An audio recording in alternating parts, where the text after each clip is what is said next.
Hi, welcome. Prophecy for the Last Hour. I'm Liz McGee, and I have some information I'd like to impart. So I hope everyone is in shalom paths for everyone.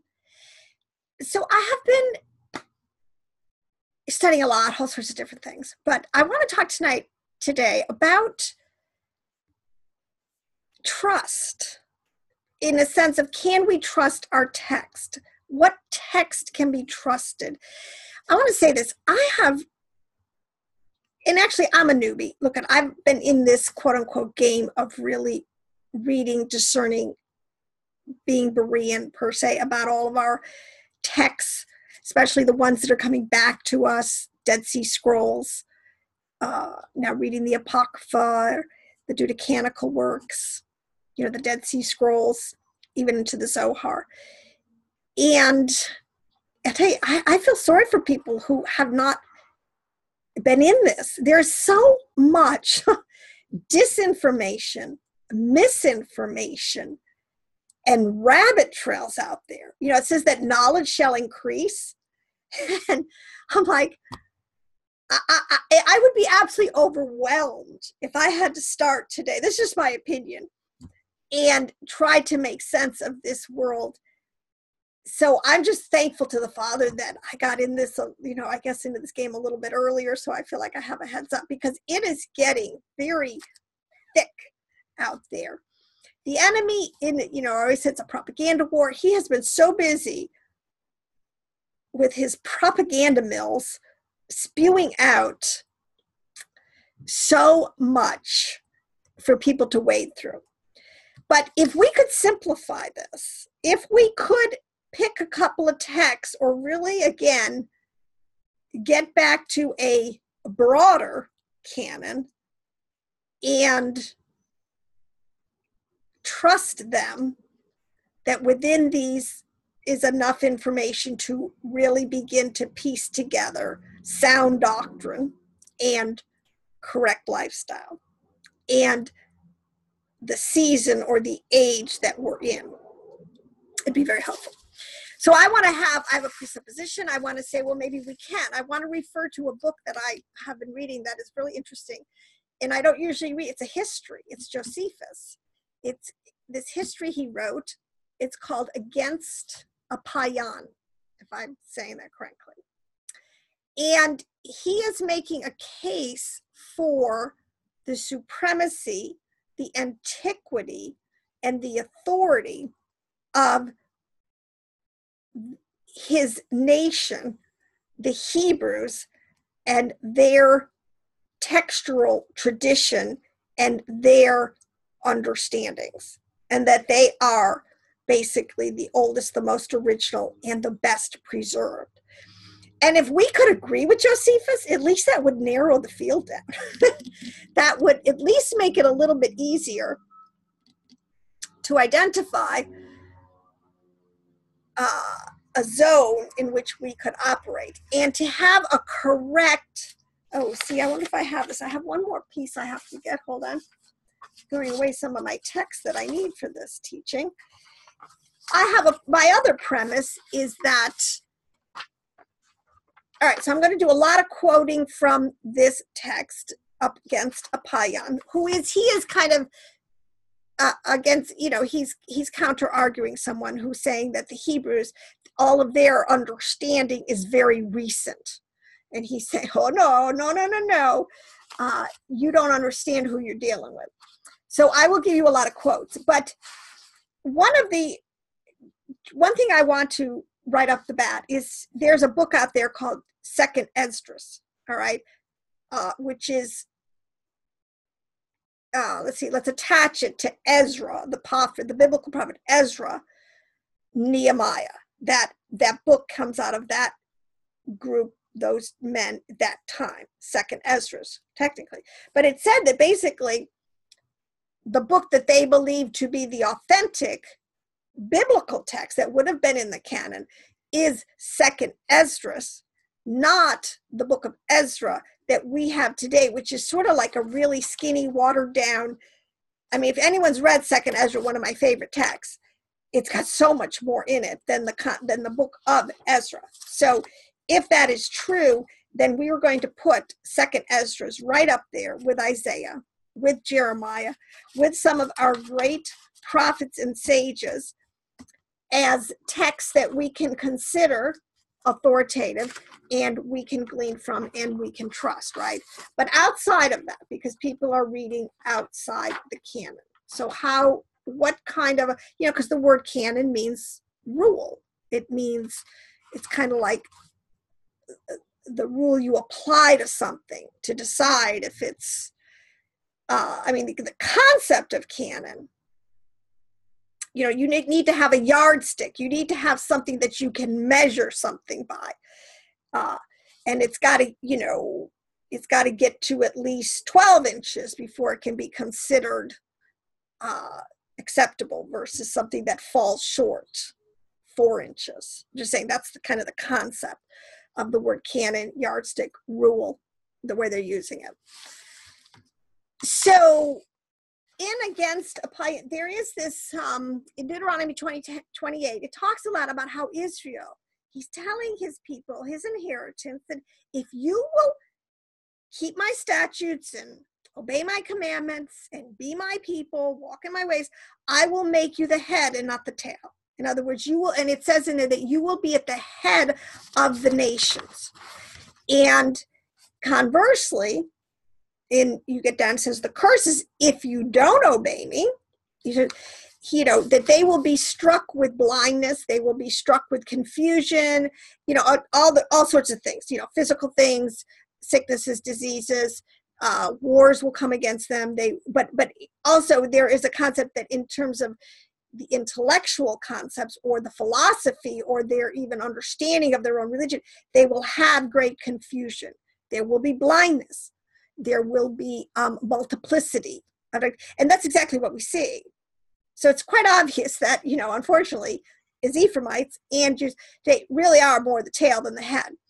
And one of the reasons when you get into studying history, because of the propaganda spin, in my opinion, that is why the scholars, theologians, they can make this case that, the Hebrews borrowed that from the Hindus, or the Hebrews took that from the Greeks, or the Hebrews took that from the Babylonians in terms of ideas and concepts, or, religious doctrines, or whatever category they're talking about. And I'm sure you people, you've read that. So this would be my supposition is that, well, of course, if that's going to happen, that has happened, we can document that has happened because of the state and the consequence of their walk before Yahweh. So if that's true, that's even, in my opinion, more validity that the texts are true. And conversely, the more we walk in purity and holiness and get our act together, so to speak, the greater the light should be for us to piece together and to get back our understandings and our inheritance.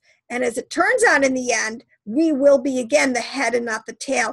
And the nations will understand that we have been telling the truth, so to speak, about, the high God, Yahweh Elohim, and his creation. He's the high God. He's the creator. He set the rules. He made the creation, and everything is functioning according to his plan and his will. So when it comes to the text, Josephus makes some really, really great statements. And this is what I want to go over this, because I think sometimes we lose sight of this. The concept of a textual tradition. All right. We just kind of, and how I believe, now again, and this is part of the storyline, if you're like me, an Ephraimite, which means you're part of the lost sheep, you're a Christian, you're a Gentile, someone who's coming into this, you do not have the quote unquote lineage or genetic, or you don't come from the house of Judah per se, the Jews who have kept this understanding basically in the house, within their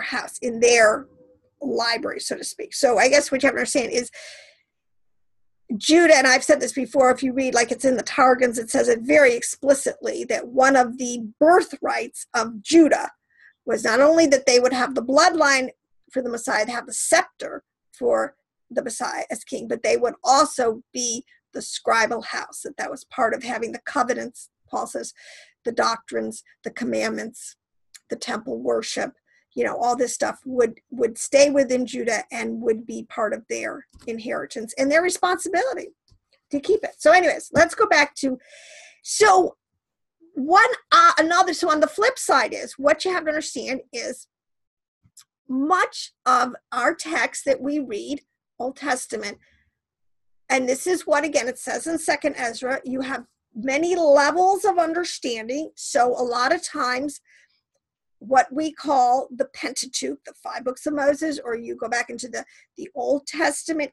the 22 books, so to speak. This is a very elementary understanding for everybody. Profane, believer, unbeliever, Torah-keeping Jew, sage, whatever. This is information they have kept, and even for the nations, as a record of their history, their beliefs, and their dealings with their Yahweh Elohim, who is our Yahweh Elohim. All right. So you don't get to this level of being a keeper of the text, let's say, a scribe, a sage, and these things, a prophet, unless you have mastered these writings. It's another thing, Yahweh just doesn't, when you're fighting in supra dimensions, high principalities and powers, well, I shouldn't say this categorically, actually, because sometimes,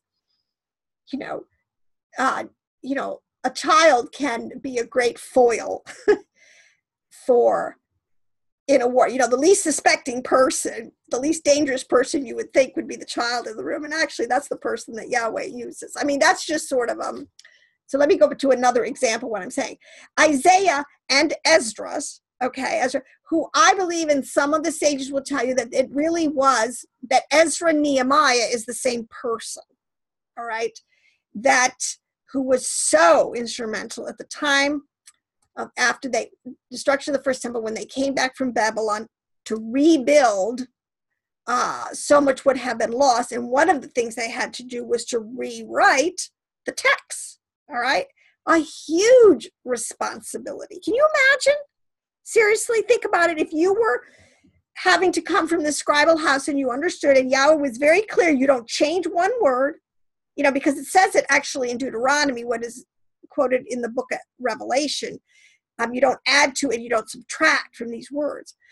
I mean, put yourself in their shoes. These people were responsible for rewriting or recollating, if that's the right word, their ancient theology. And what a huge responsibility, because for generations on down the road, you would definitely need the Ruach for that.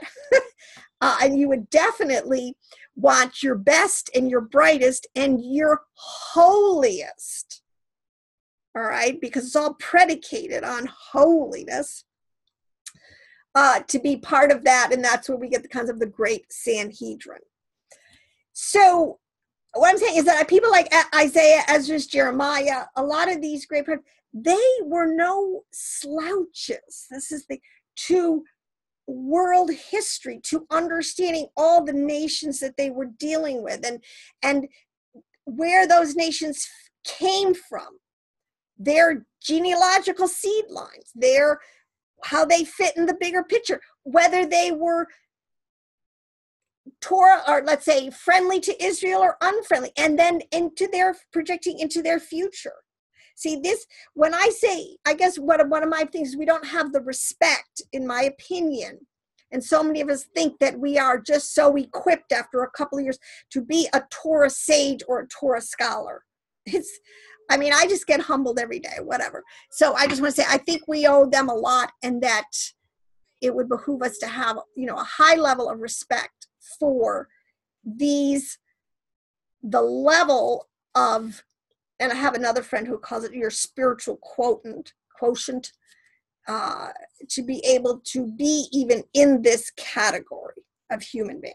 So a lot of these texts, and because we're talking about 5,000 years, well, now we're in 6,000 years of human history that the Hebrews have been tracking, so to speak.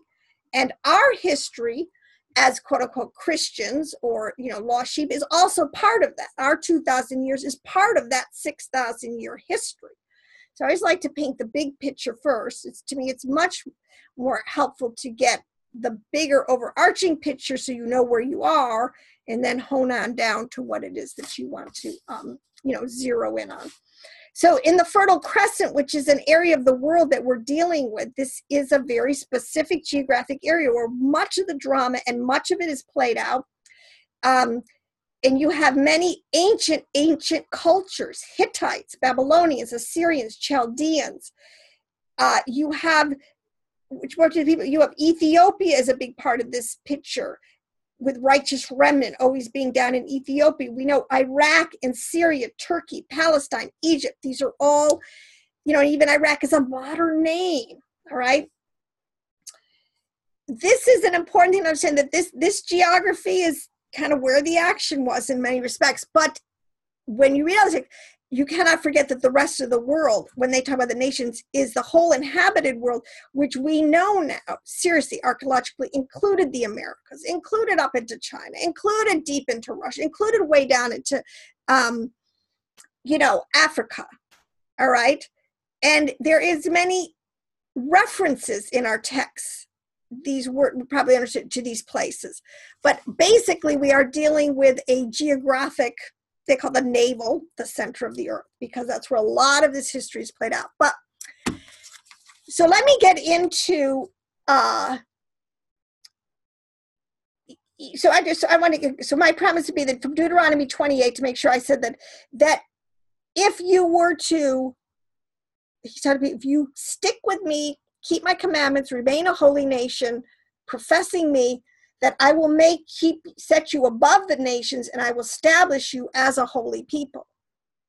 They weren't just going to be, it's just like they're just going to be a rich nation, or they were going to be a prosperously blessed one. They were going to be a holy people. In other words, that they were the people of Yahweh Elohim. So if people wanted to know truth, if people wanted to know what was going on, if people wanted to know in the larger, after death or before, what is going on, what's the storyline, you would go to the Hebrews, because they had the answers, because they had the direct connection to the Yahweh Elohim. But conversely, if you're not going to walk that way, what's going to happen, because you're going to get infiltrated, demonically, the whole bit, you're going to end up walking in confusion and rebuke. These are some of the words: madness, blindness, and confusion. That's why it's so hard when you go to the text. So in this book, in the very first verse, it talks about Josephus against a paean. It says, he goes, our Jewish nation is of very great antiquity, and had a distinct substance of its own originally, as I have therein declared how we came to inhabit this country around Palestine, wherein we now live. He says, those antiquities contain the history of 5,000 years and are taken out of our sacred books. Now, that in and of itself, and then in another verse, he says, I have translated the antiquities out of our sacred books, sacred texts, which I easily could do, since I was a priest by my birth and have studied that philosophy which is contained in those writings. Now, first of all, he's telling us a couple of very important things. First of all, they have, when he wrote these books called The Antiquities of the Jews, he just didn't sit down one day and start making this up. I guess my thing is, we have to understand that how large, and we know this from the Dead Sea Scrolls, where there are so many fragments of books that were found that nobody even knew existed. All right, this is something we have to really wrap our mind around. They have retained huge libraries of books that are contain much more information, because when you get to your canon, your 22 books of the Old Testament, let's say, and the 5 books of, that is just sort of the cliff notes. I've said this before. This is sort of the cliff notes of the whole huge story that's going on, okay? So this is what he is saying. And he says that he was, because he was a priest by birth and had studied the philosophy which is contained in those writings. Now, only the priests, this was the point. And if you study ancient history, and I think he goes into this in another spot, let me flip over there. He says that these records have been, that they were committed to the high priests and to the prophets, and that these records have been written all along down to our own times and with an utmost accuracy. See, if you read Kings, 1st and 2nd Kings, 1st and 2nd Chronicles, what you'll see going on is that they are having, and this is something that went on in the ancient world, you could, that people would come and report to the kings, the priests would come and report, they would document the civil life, the personal life of the kings and of his progenies, and of the prophecies, and they would store them. That's why the temple had so many storerooms. Part of these were, this is part of the talks about secret chambers. I mean, I guess the thing is we don't think penetratingly enough. They must have had rooms, think of it in a library. Because I want to say, if people understand, concept of libraries, and we know that there were great libraries, the libraries of Alexandria, and libraries of, it's not a, we have them today, the Library of Congress, places where you try to keep an essential, the information, all right? This is something you got to do. You got to try to retain the information, and there is amazing amounts of categorization and retrieval and systems that has to be, we think the Dewey Decimal System, like this is the greatest thing. Well, all of these, can you imagine the library in Alexandria? I can't go into this, but I've read quite a few things, was extremely vast. There were actually 3 huge buildings throughout the city, and some of them were just for the most elite and the higher classes that were really allowed to study at the highest levels. It'd be like, the MIT. Some were like, general little libraries that anybody could go to and get. And then some were more for the specifics, architects or, scientists would go. They had ways of categorizing and containing different amounts of different information streams, all right? But the Jews did too. This is what in the temple. This is one of the things. But if you go back even farther, this is something that is told. Even Noah, it was told, took texts onto the ark with him. It talks about in some, like the Testament of Levi, it talks about Aaron, when he became high priest, receiving books. Obviously, they were keeping certain texts that were probably of a more mystical or spiritual nature that they gave to Aaron. Like, Aaron, okay, this is your thing. You're going to become, you got to read all this stuff and figure it out, and disseminate and give it back to us. This, even in the shepherdic, nomadic lifestyle that can be documented to a certain extent of the earlier Abrahamic and before that area, how do I say this? From Noah and Shem, and it even talks about studying in the academies of Noah and Shem, meaning there were schools of learning. They were retaining information streams, textually written down. Hey, I don't care if it's on a clay tablet, which actually wasn't a bad idea. That's probably why they did that a lot in the very beginning after the flood, because, God forbid, there comes another flood and it wipes everything out, all right? I mean, there's reasons for things, and they are in it, but whatever. Preservation of text was always a very high importance in these cultures.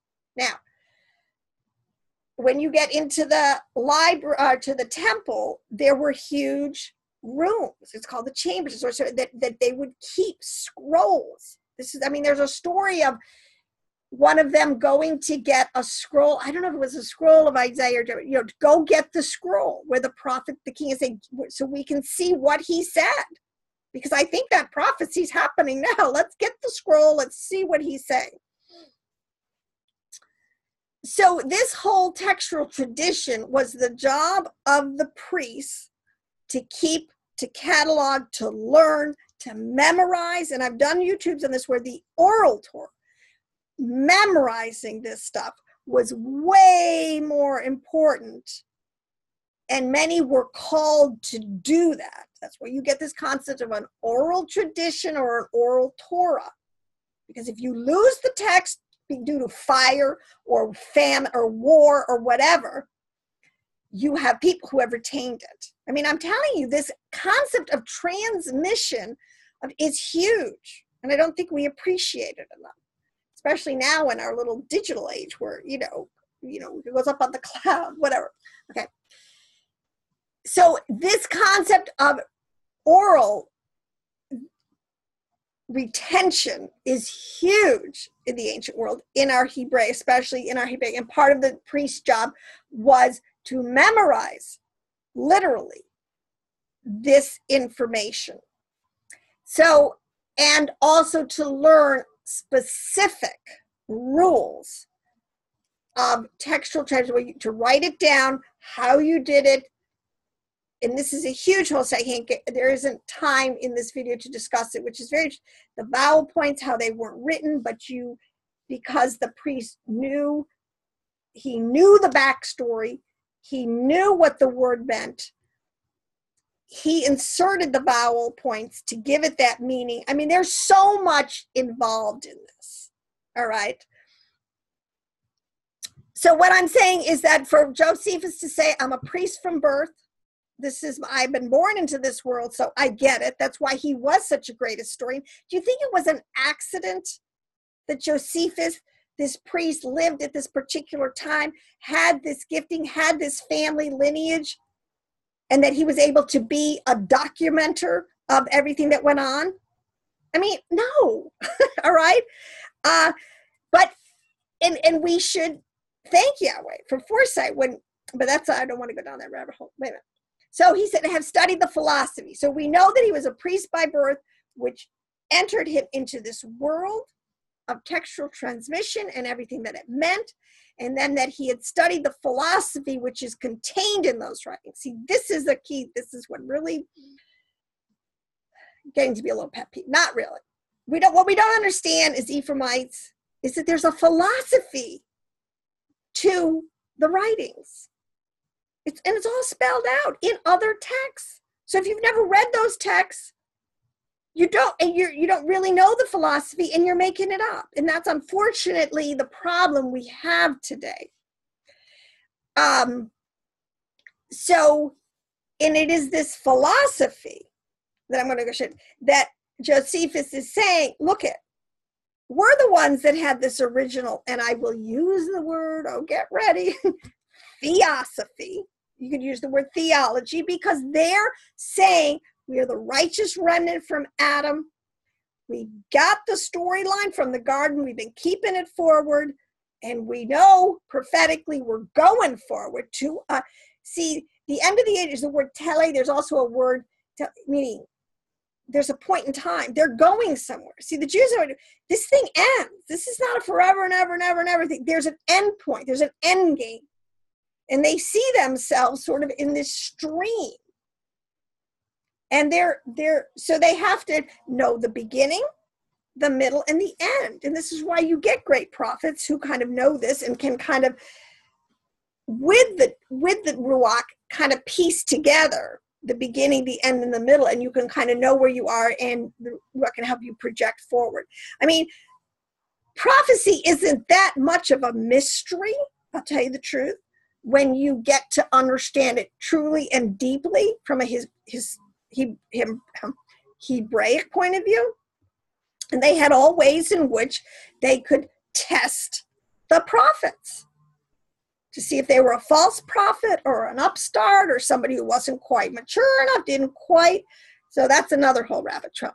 But anyway, so he goes on to say, but now as to our forefathers, they took no less care about writing such records. So the argument was that he's addressed is that, oh, well, the Greeks did a much better job at transmission, and the Babylonians and the Egyptians, who were a way older, quote unquote, civilization, had their priests did better record keeping. Their historians, so to speak, were better and more accurate. And Josephus is saying, no. You think that, but he's proving in this whole argument he's laying out that actually the Jews do have the record straight. They do have the oldest writings. And as I'm going to get into, the Greeks, people like Plato and Aristotle and Socrates, Pythagoras, these people, and I think it's pretty well documented because I've read it now in the texts that they learned these theosophies, these theologies, these, if you do comparative religions, all right, they learned these doctrines from the Hebrews, not the other way around, all right? So he says that, and that this concept was committed to priests, high priests, prophets, and these records have been written all along down to our times with the utmost accuracy. Now, our times, Josephus' time, is the times of 2,000 years ago, what is he, like 60 AD, 70, 80, 90 AD. That's what time that he's actually writing these down.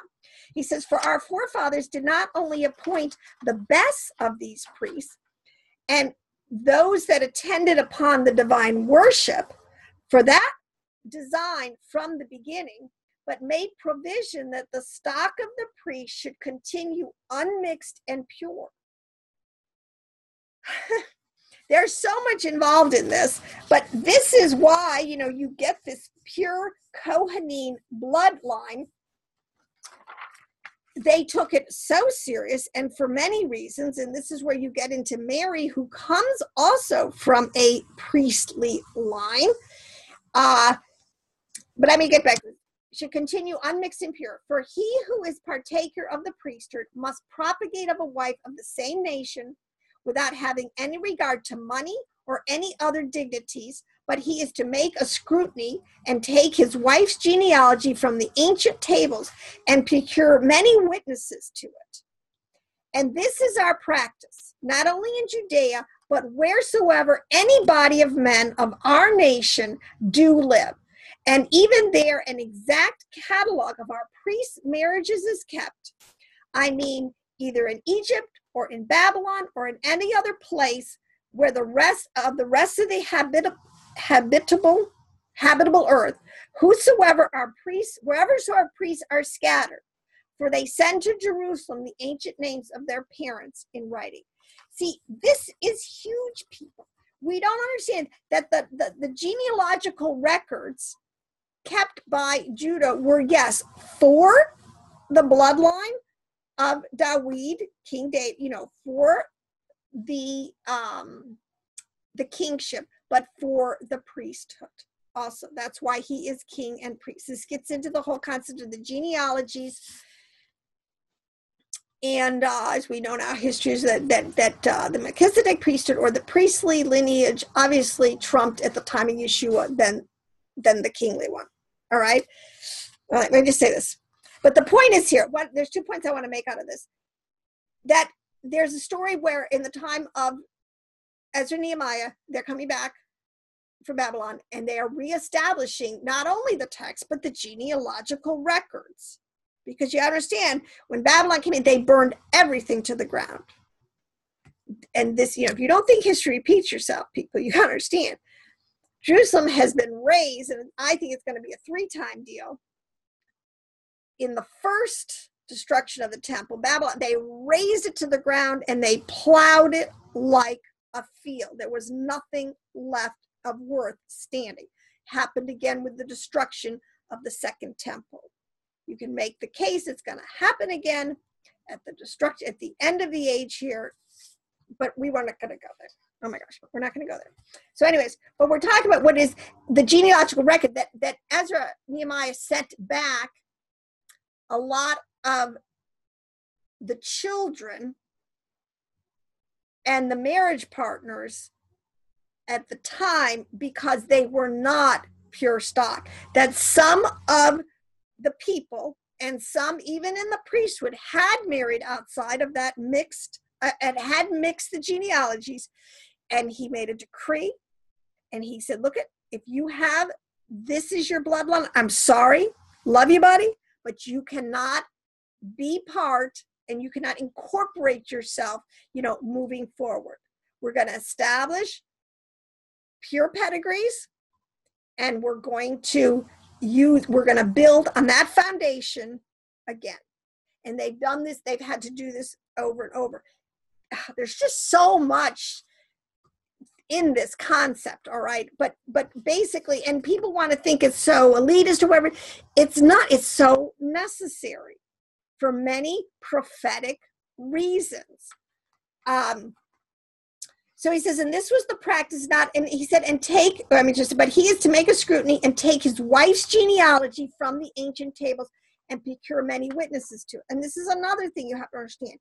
According to the Jews, you are a Jew if your mother was a Jew. They don't examine the father's page. I mean, that is part of it, but it is the mother. Your Jewishness is established through the matrilineal line. I didn't make it up, and I didn't institute the practice, and that's what it is, all right? That's why the wife's genealogy is the one that is procured and is witnessed to. And this is our practice not only in Judea, but in all the cities. This is another thing we understand. The Jews were already and always living certain amounts of them in dispersion. There were huge Jews, always, enclaves, and they were not assimilated. They were enclaves. And if you study your history, you will see it many times. And let's just take Alexandria as a witness. They lived in this Hellenized or whatever city as Jews. So they practiced as Jews. They raised their children as Jews. They probably had their own schools. They spoke their own language. They had probably an economy that took care of themselves, but they probably interfaced a little bit with the. But at many times, it created a lot of jealousy, and this is the whole point. We know this in Poland, in history. When you're not totally assimilated out there, and you stay a very visible little nucleus of people, it's much easier to isolate and to come against you. And this is what has happened many times. So it's worked for them, and it's worked against them. But we'll say in the sense of it working for them, always in Babylon, in Alexandria, in Heliopolis, in Ethiopia, in India. This is why we're finding these quote unquote sort of Jewish enclaves. And even to this day, in Syria, in Babylon, in Egypt, you will still have high Jewish concentrations. It's always been that way. So just because they live there doesn't mean, so just to say, and I have to say this, people, because just because someone comes like Philo, one of the greatest philosophers, Josephus, a master textual priestly historian, and Josephus, fully versed in all the philosophical understandings of the Hebrews. It's no accident they live in that generation and they leave us their record. What a blessing, all right? So who's else? That just because Philo lives in Alexandria doesn't mean he's Hellenized, okay? That's not the way it worked. He wouldn't be. So anyways, enough on that. But let's keep going. But what is the strongest argument of our exact management in this matter of textual accuracy and tradition? What I am now going to say, that we have the names of our high priests from father to son set down in our records for the interval of 2,000 years. And if any of these have been transgressors of these rules, they are prohibited to present themselves at the altar or to be partakers of any of our purifications, and this justly, or rather necessarily done, because everyone is not permitted of his own accord to be a writer, nor is there any disagreement in what is written. So in other words, let's just read this again and break this down, all right? So what he is saying is that they have a record, all right, so 2,000 years, we're in the year, quote unquote, 4,000. You're going back 2,000 years, and pretty much they will say that that is close to the time of, again, most written records, all right? Now, if you want to read this thing correctly, Josephus starts out by saying that in the very first sentence, he says that the antiquities contain the history of 5,000 years. So if you do your math, and this is a rabbit trail. I'm just going to put this out there because there weren't 5,000 years. If there was 4,000, right? We're in 6,000 years. So do the math with me. He is in the year technically 4,000. If you go back 5,000 years, okay, this is a whole mystery. This is how the Jews do time, and it's very, very interesting. I'm not going to go there, but I just want to point that out to you if you're doing the math, what's going on here. But now he's saying they do have an accurate transmission, father to son, on the priestly thing for 2,000 years, which he says rivals anyone else's record. And if this is where it gets into the whole thing, because I was in a discussion earlier about people who are saying, well, how can you trust the tradition? Well, just because something was written, I think or a text is in this mix. Our biblical writers, absolutely. The 22, or I think there's 19 prophets in the, no, it can't be. It has to be less because you got 22. I don't know what the number is. Somebody counted up. There's a number of prophets, all right? Those men have been attested to. Their fruit was verified. These passed the test. So in other words, just because you're born into a priestly family, just because, doesn't mean that you're going to get to be allowed to become a transmitter or a scribal transmitter. You have to walk the walk. You can't just talk the talk. They were absolutely adamant that they had to be, they could not be a transgressor of the law. They were prohibited to present themselves at the altar or to partake. So they were permitted, if they were, slow down, if they were prohibited from presenting themselves at the altar, which would mean that they were excluded from being functioning priests in the temple, that they were deemed that their lifestyle, their fruit, whatever, they were not kosher, all right?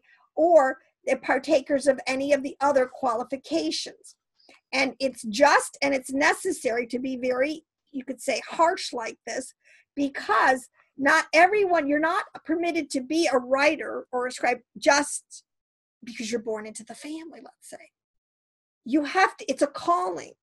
And in order to make the grade on that calling, you also have to live the life. You have to be holy. See, this is a huge piece of the puzzle, and why when I read especially even the medieval sages, these were holy men. You read this and I was like, oh my gosh, the level that they were still keeping Torah in the dispersion. It's off the Richter scale, all right? Now, and this would permit that there was no disagreement in what is written, they being prophets that have written the original and earliest accounts of things as they learned them of Elohim himself by inspiration. And others have written what hath happened in their own times, and that in a very distinct manner also. So some of the texts are histories, and some of the extra texts, because it are histories, the book of Jasher and some of these other things, they're histories, they're forthtelling. Some of these books are written by inspiration, and some of them are accounts of what they have learned from Elohim by inspiration. So there are different categories of writings. You have Psalms. We know this. I'm not telling you anything you don't know, but they knew this too. But either regardless, if you were going to be taken seriously as a writer of Psalms, as a writer of histories, as a forthteller, a prophet, there was the standard of behavior that was thoroughly scrutinized and had to be affirmed. And a lot of this is, but was it done perfectly? No, because we know by the time of Yeshua, the Sadducees, there was a whole bunch of mercenary group of leadership in there. These were not genetic high priests anymore at the time of Yeshua, and Josephus knew that, but he is making the case that by and large, Israel was able to maintain the highest standard of integrity and transmission. He says, how firmly we have given credit to these books of our own nation is evident by what we do. For during so many ages as have already passed, no one has been so bold as either to add anything to them or take anything from them. I mean, that's what he's telling us. So all these, I call them the scissors people that want to just cut verses out of the Bible because they don't agree with the theology of it. You know, you just don't have the big picture. You just don't really understand the philosophy that is behind these texts. You see a cliff note. And, you know, you think that that gives you all understanding, all wisdom and knowledge, and it doesn't. So whatever. So that no one has been so bold either to add to them or to take anything from them or to make any changes in them. And you know what? This is really true, because I will have to tell you, even the scribal tradition, and people pick on the Masoretics or the you know, Rabbinic Judaism and the Masoretic texts that they came after. And yes, there are some, but the point is the book of Isaiah, I mean, just seriously, that was found always in the Dead Sea Scrolls, that we know to be at least 2,000 years old, 1,800 to 2,000 years old. It could actually be you know, it could be before 30 BC. I mean, but is as accurate as what we are using today in biblical texts within like 99%. I mean, let's just get real. We're not talking about texts that are the core texts that are being used by the scribal house. We're not talking about books that are being wildly mistranslated, okay? I'm talking about wildly mistranslated. All right. Now, you get into our later ages with the different texts, you know, but this is Josephus writing 2,000 years ago.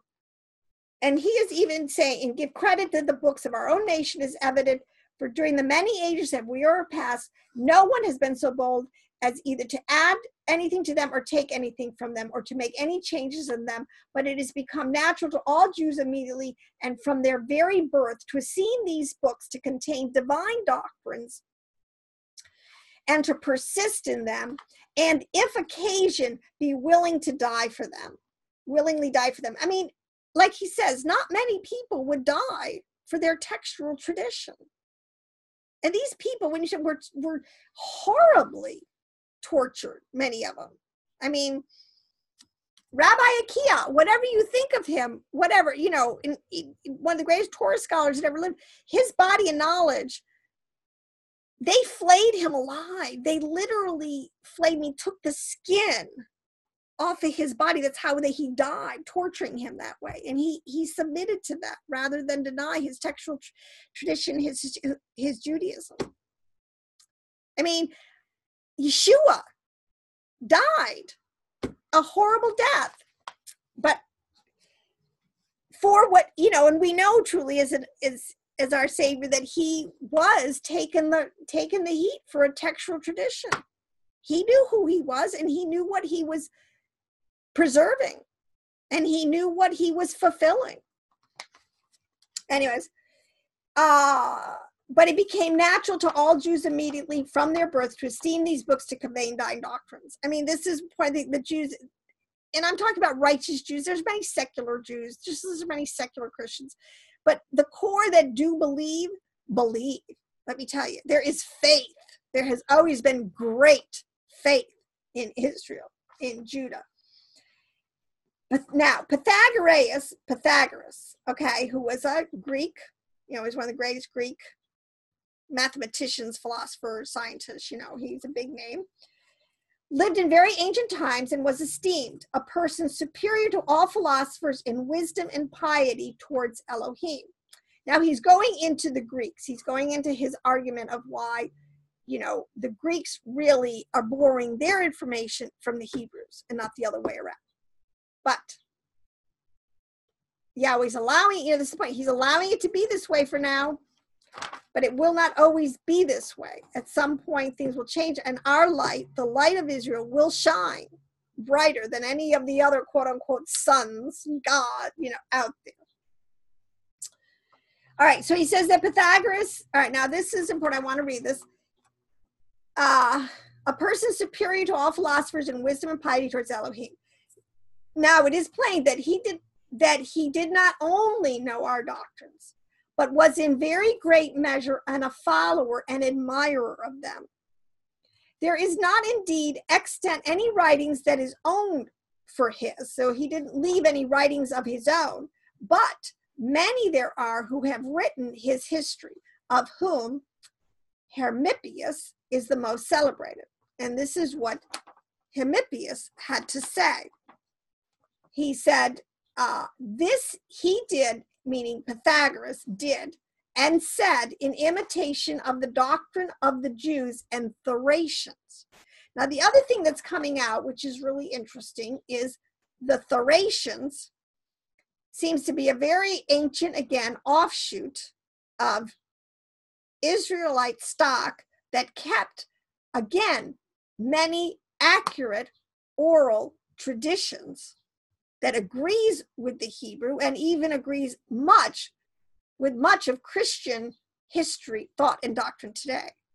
So the Thracians, who are a people group basically that have kind of been written out of the storyline, are fast emerging front and center as their writings are being found and deciphered. And that in and of itself is a whole huge kind of Indiana Jones detective story and story there. But here is, even here, we have this Greek disciple of, or chronicler of Pythagoras, Hermippius, who is saying, he's including the Jews and the Thracians together, which he transferred into his own philosophy. For it is very truly affirmed of this Pythagoras that he took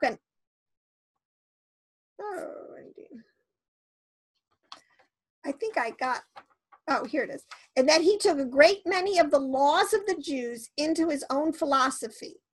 Nor was our nation unknown of old in several of the Grecian cities, and indeed there was thought worthy of imitation by some of them. This is declared by Theophrastus in his writings concerning laws. For he says that the laws of the Tyrrhenians forbid men to swear foreign oaths, which oath-taking, this is something that's big in the Essenes. So here we're can easily tie this back to a sect within Israel. Among which he enumerates some others, and particularly that called Corban, which oath can only be found among the Jews, and declares what a man called a thing devoted to God. And this gets into the Nazarite vow and Corban in these words. So he is affirming these secular chroniclers and historians of their times are affirming what Josephus is saying. And in some of this other, so I'm just giving you some, really quotes that stuck out to me. But if you read the text, it will give you so much information, because it really talks about, this is coming out, unfortunately, because we have been the tail and not the head, we have not always been in control of the information stream. Remember, history is written by the victors. We have our texts, right? And in our own mind, we're the victors, right? So we know we win. We write it from the point of view of our ultimate victory. But the nations don't really write it that way. But it will be proven, and I believe this with all my heart, when the final analysis is all, it will be shown. Now, have the nations corrupted and allowed immense demonic infiltration into many original Hebraic understandings of Yahweh Elohim and the theology of ancient Judaism? Absolutely. All right. But it behooves us, and this is what I don't care if I get flack from this. Well, what's the alternative? To hide your head in the sand? That's not gotten us anywhere. All right. Let's be on the offensive. Let's be bold. Let's, like Isaiah was able to intimately know the religions, the practices, the histories, the sins of the nations, and tell them point blank, you blew it here, you blew it there, you did this, you did that, and you're coming under judgment. People, we have to be bold as a lion. We have to believe in our textual tradition, and we have to believe at the end of the age, this is what it's going to, because it's going to come down to a propaganda battle of unprecedented proportions. So it goes back to my original statement that if you haven't been kind of tracking a little bit with all of this information and all of these, I feel bad. Because like I said, you're just going to get blown out of the water. It's going to change on a dime so fast. But I'm going to read my last quote here from Aristobulus. He quotes, because I didn't want to make a point. This is why there's so much commonality, especially philosophically, with Socrates and Plato and Aristotle and their concepts with ancient Judaism and with ancient mystical Judaism understandings and texts. Because first of all, what would happen, when Paul went to the city of Athens, right? And he went there and all the great philosophers would come out. I mean, that's what they would do. Great philosophers, many different schools of thought. You would come out and you would have public orations and you would try to defend your POV against the other guys, whatever, all right? We do this to a certain extent today, probably much more cyberly, so to speak. But it's a very valid way. But when, I forget where I was going to go with. Okay, so you have these great Greek philosophers. What we need to understand is quit putting them on the pedestal. Let's put our prophets and sages back on the pedestal. Let's vet the stuff that these others, inferior, truly imitations are saying. Let's free people from doctrines of demons, fundamentalist dogmatic understandings that are not correctly. I could name a couple examples, but I won't. And let's speak to the nations and tell them you're blowing it and you're coming into judgment. And you can only do that if you know your standard text, you know the standards of your text, and you believe them. And you have the holy life that you know you can stand before Yahweh and say, here I am. Send me. Oh my gosh, I get this face. I want to cry. Because how can you, this is what we got to have, people. We have to be the elect that can say, here I am, send me. Oh my gosh. Anyways, I'm going to end on this quote by Aristobulus, who was a Hebrew. I mean, there's about 10 different Aristobuluses. And I tried to figure out who he was. In my research, it didn't tell me which Aristobulus this was. But basically, these are Hasmonean Hebrews. There's a line of about 8 or 9 or 10. So we'll give him that he comes from this line.